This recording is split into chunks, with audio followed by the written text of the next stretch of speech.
দুইটা leg just spread করে টেনে ভ্যাজাইনা ছিঁড়ে ফেলা হয়েছে। ঘাড়ের হাড়টি পর্যন্ত ভেঙে ফেলছে। 113টা কামড়ের দাগ, প্রাইভেট পার্টে পর্যন্ত ক্লিপ ঢোকানো হয়েছে। একটা মানুষের চোখ দিয়ে কখন রক্ত বের হয়?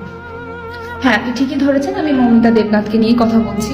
সম্প্রতি কলকাতায় ঘটে যাওয়া এক লোহমর্ষক বেদনাদায়ক rape case, not only rape case, murder also.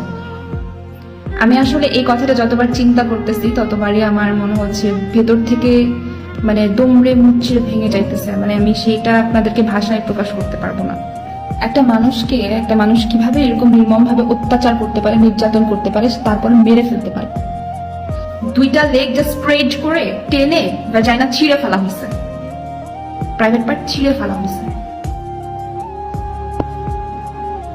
যতটুকু জানতে পারছি সোশ্যাল মিডিয়া থেকে, মৌমিতা দেবনাথ একজন 31 বছর বয়সী